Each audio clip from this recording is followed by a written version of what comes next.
Hi viewers, welcome to our channel. ప్రస్తుతం మనతో పాటు ప్రముఖ political analyst and producer Tripuraneni Chittibabu గారు ఉన్నారు. వారితో ఒకసారి మాట్లాడదాం. నమస్కారం సార్. నమస్తే. ఓకే సార్, ఇక హైడ్రా విషయానికొస్తే మొన్న 2 రోజుల క్రితం ఇక్కడ కాజాగూడలో కూల్చివేతలు జరిగాయి సార్. దాని పట్ల హైకోర్టు ఫుల్ సీరియస్ అయిపోయింది. రంగనాథ్ గారి పైన కూడా సీరియస్ అయిపోయింది.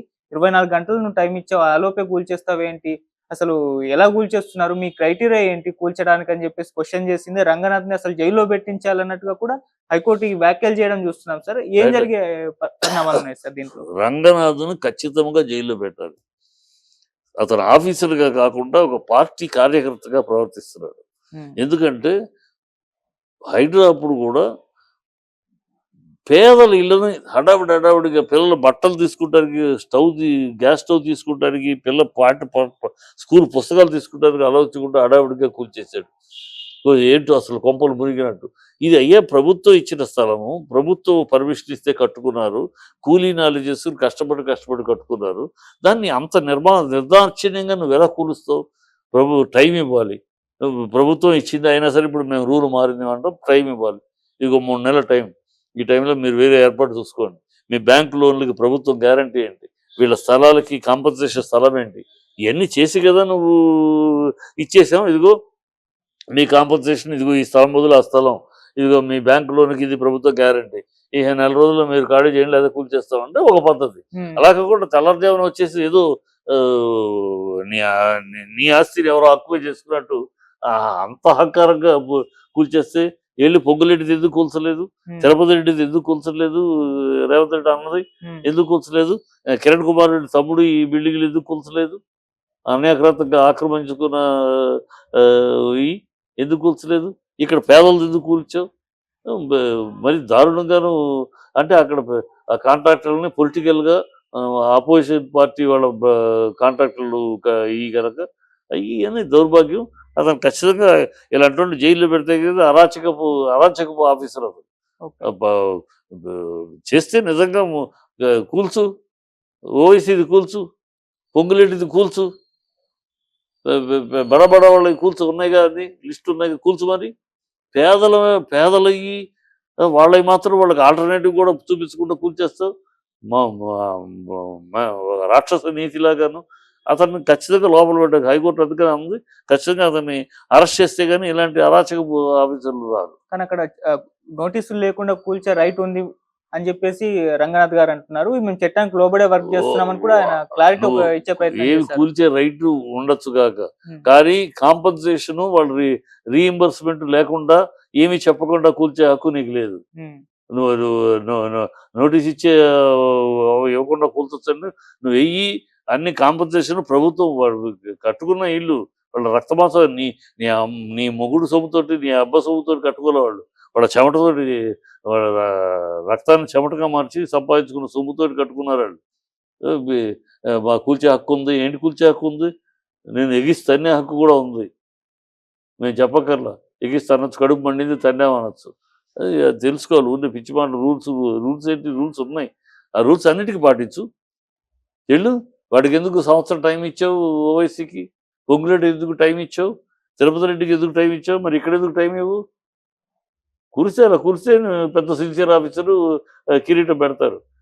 ఒక చోట ఒక రకంగా, ఒక చోట ఒక రకంగా మాకు చట్టం ఉంటే లాగి దవడ వాయించాలి ఇలాంటి ఆఫీసర్లు. సార్, హైడ్రా అంటే మొన్నటి వరకు కూడా కూల్చలేదు, గ్యాప్ వచ్చేసింది. అంటే అప్పుడు విమర్శలు రావడం మనం చూసాము. మళ్ళీ మొన్న ప్రెస్ మీట్ పెట్టి అనౌన్స్ చేస్తారు, ఇక మీదట న్యూ ఇయర్ నుంచి కూల్చివేతలు ఉంటాయని చెప్పేసి. మళ్ళీ స్టార్టింగ్ లోనే కూల్చివేయడంతో ఇటువంటి వ్యతిరేకత రావడం చూస్తున్నాం. ఇప్పుడు ఈ హైడ్రా అంటే కంటిన్యూ అవుతుందా, ఆగిపోతుందా, ఎటువంటి పరిణామాలు ఈ హైడ్రా విషయంలో జరగచ్చు సార్? ఈ హైడ్రా అనేది వీళ్ళు ఒక స్కీమ్ గా పెట్టుకున్నారు. కాంట్రాక్టర్ని, బిల్డర్స్ ని కంట్రోల్ తెచ్చుకొని, బిల్డర్స్ దగ్గర నుంచి సూట్ కేసులు తెచ్చుకుంటారు పెట్టుకున్నారు. ఎక్కడ ఏ చోటును పగలగొడితే అక్కడ కాంట్రాక్టర్ ఇప్పుడు ఇల్లు కొనుక్కున్నారు, అక్కడ కూలిస్తే వెళ్ళేది ఎవరి దగ్గరికి వెళ్తారు? ఆ ఇల్లు అమ్మిన వాడి దగ్గరికి వెళ్తారు కదా. సో వాడు నెత్తి నోరు బాదుకోవాలి. కట్టి డబ్బు ఇంకెక్కడో పెట్టుంటాడు, ఇప్పుడు తెచ్చి వీళ్ళ కట్టలేడు కదా. సో అందుకని వాడి దగ్గర వాడు ఆటోమేటిక్గా వాళ్ళందరూ కూటమిగా చేరి సీఎం దగ్గర వచ్చి అయ్యా ఆపండి, ఇదిగో సూట్ కేసులు ఇస్తారు. ఈ యొక్క డ్రామాకు జరుగుతున్నది. ఆ డ్రామా సాగుతుంటది. వీళ్ళు మూటల ప్రభుత్వం ఇది, మాటల ప్రభుత్వం, మూటల ప్రభుత్వం ఇది, చేతల ప్రభుత్వం కాదు. ఇది దౌర్భాగ్యం ప్రభుత్వం చేస్తూనే ఉంటారు.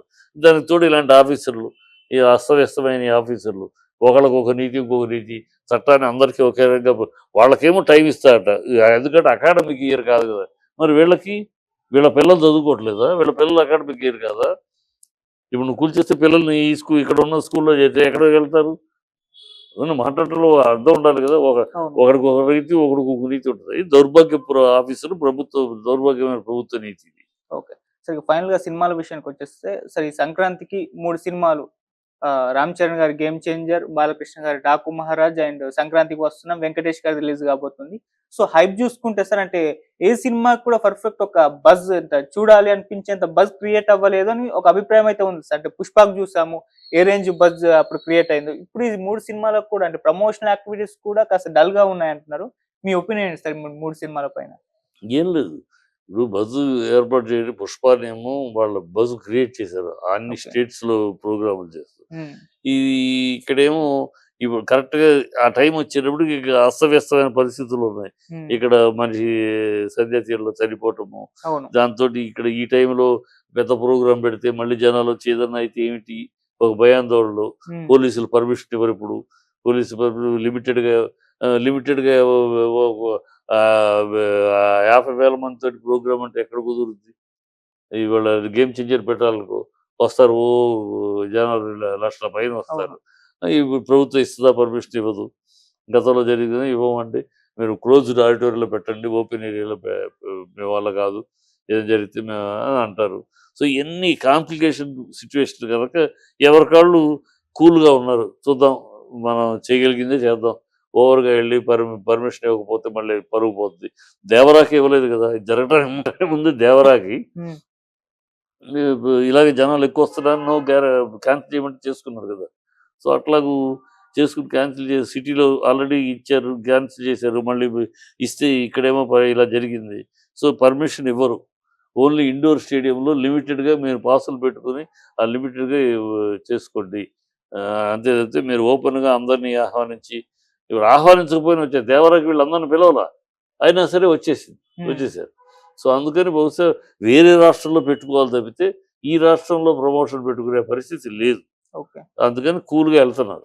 కానీ ఇక్కడ గేమ్ చేంజర్ మూవీ సార్ తెలంగాణలో ఒక ఈవెంట్ ఏర్పాటు చేయబోతున్నారు. దానికి రేవంత్ రెడ్డి గారిని చీఫ్ గెస్ట్ గా పిలవబోతున్నారు. ఏపీలో కూడా ఒకటి రిలీజ్ ఈవెంట్, అక్కడ పవన్ కళ్యాణ్ గారిని పిలవబోతున్నారని ఒక వార్తలు అయితే వైరల్ అవుతున్నాయి. అంటే ఆ దిశగా దిల్ రాజు గారు కూడా చెప్పారు, పవన్ కళ్యాణ్ గారిని పిలిచే యోచనలో ఉన్నాం, మేము ప్రయత్నాలు జరుపుతున్నాం, అందుకే విజయవాడ కూడా వెళ్ళాలని. అయ్యే బస్సు క్రియేట్ చేసుకుంటానికి తప్పితే రేవంత్ రెడ్డి వచ్చేది లేదు,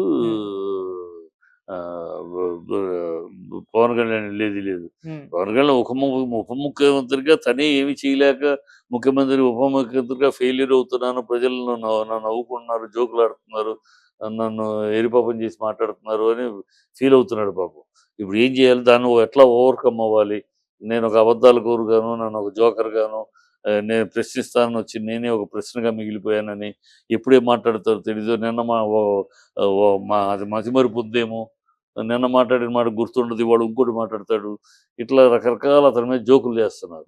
దానికే ఫీల్ అయిపోతున్నాడు, నేను ఒక జోకర్ని అయిపోయానే, దాని నుంచి ఎట్లా అధిగమించాలి, ఆ పరిస్థితి బయటపడాలని అతను ఉన్నాడు. అతను ఈ స్థాయిలో ఈ సినిమాకి ఎందుకు వస్తాడు? వస్తే ఇంకా పెద్ద జోకర్ అవుతాడు.